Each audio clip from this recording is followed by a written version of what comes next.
while changing my daughter in front of the open closet door. She kept looking around me and laughing. I asked her what was so funny. She said, "The man." To which I replied, "What man?" She then pointed at the closet and said, "The man with the snake neck." I turned around and nothing was there. I'm afraid to look into the history of my house to see if anyone hung themselves in the closet. At least she wasn't scared.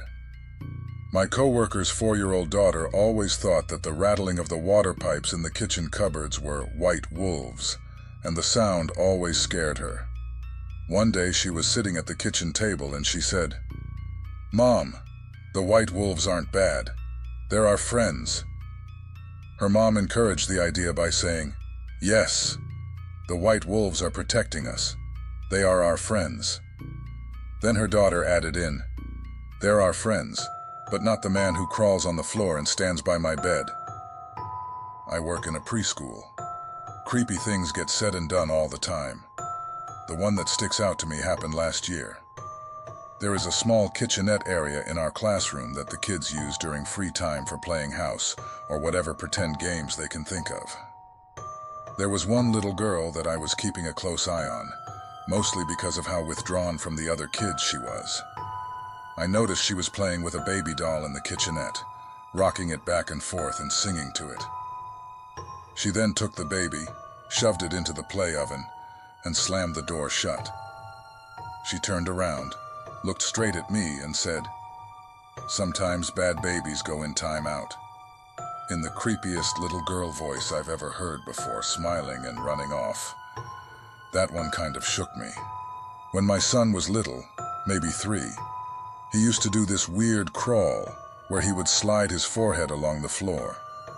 That was pretty creepy in itself. Then one night he crawled across the hallway into my room like that and stood up a few inches from my face and made a weird meow sound. He got into bed with me and went to sleep. Another time he was freaking out about a monster in the basement, so we went down and saw nothing, of course. And as I turned out the light and headed upstairs, and he said, "He's right behind us now," I might have peed a little. Possibly the creepiest thing he did was one day I scolded him for misbehaving, so he hid his head under his blanket. I pretended I couldn't find him by saying, "Where is my little Blakey?" He slowly lowered the blanket and with a dead evil stare said, "Blake is gone. I am Roy." I'm certain he's possessed. We never knew any Roys, as far as I can remember. Still don't. Never figured out where he picked up the name. My mom likes to tell this story.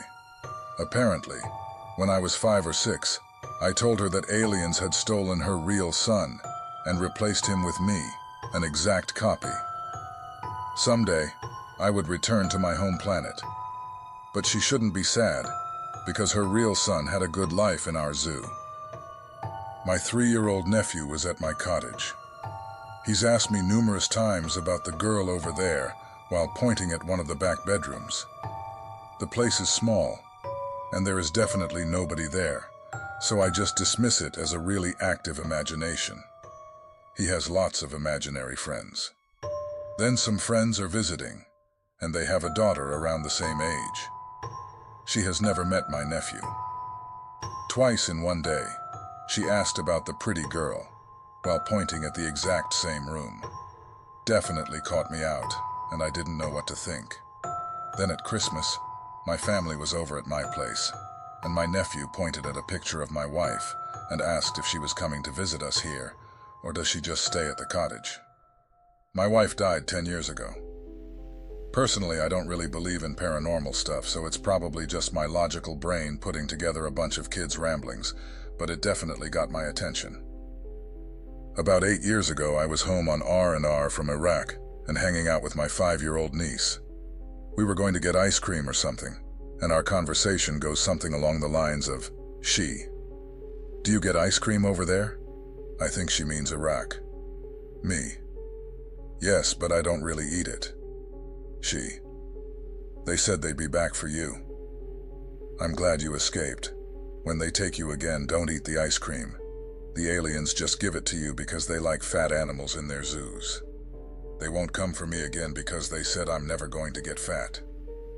What makes this even creepier is that I told my mom this story later that day, and she said that when I was a child, I once told her that the spacemen took my measurements for my cage and would be back for me later. My noticeably pregnant sister and I were having a conversation at the dining room table. My 4-year-old son was also present and asked my sister if there was a baby in her belly. She affirmed. He, completely straight-faced, slid from his chair and headed for the kitchen saying, "We need to get it out. I'll go get the knife." I don't even know. We were having roast chicken for dinner. Son was 3 years old, has a light bulb moment. Holds up chicken skin. When we say chicken skin, is this really the skin of the chicken? Like my skin? The next day, after some Sunday napping, we play cars. I see a fresh scar on his foot. A straight line with a little dry blood. Ask the little sir about it.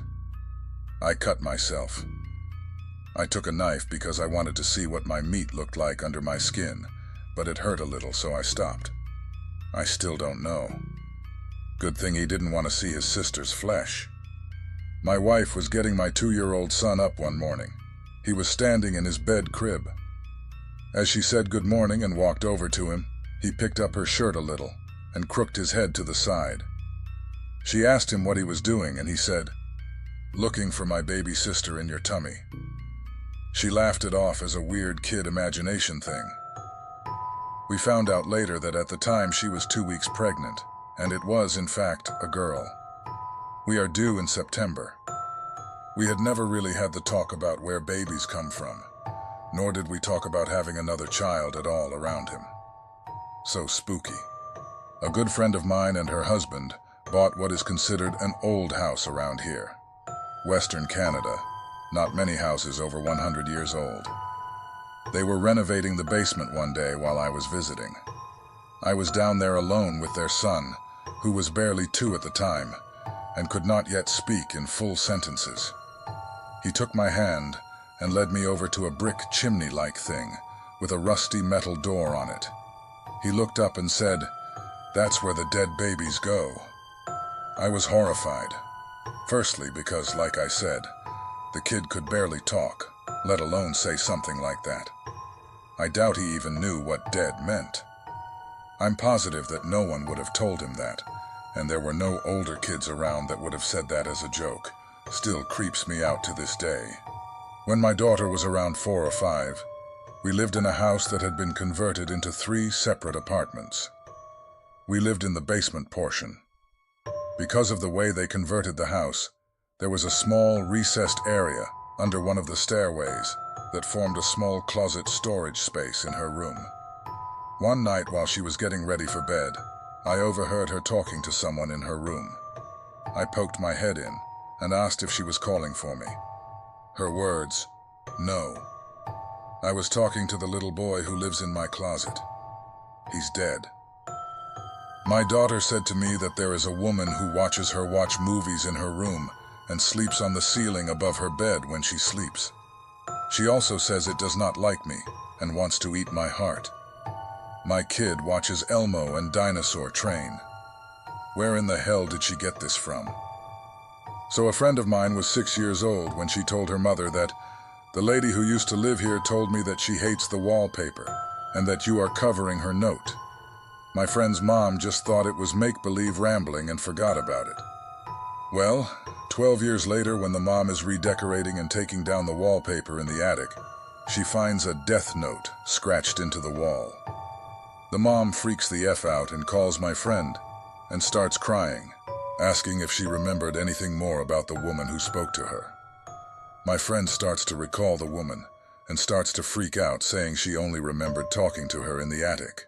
While not something my own child has said, my younger cousin, around 5 at the time, once drew a picture of a black monster, looked up at me and said, "He told me to draw this. He's coming for you. You better hide." My mom's dad died 10 years before I was born. I was about 6 or 7 when my parents divorced. The day before my mom told me they were divorcing, apparently, I was at the kitchen table drawing or something while my mom cooked tea. She says I stopped instantly and looked toward the front door as if I'd heard it open. I stared for a long time, then giggled, turned toward my mum and said, "Granddad says don't worry, everything will be okay, and he won't let anything bad happen." I then began humming and went back to my drawing. My mum says it's the single creepiest thing that's ever happened to her, and I have no memory of it happening. If you're craving more spine-chilling tales, join us for more haunting mysteries and horror stories. Don't forget to hit that subscribe button and turn on the notifications.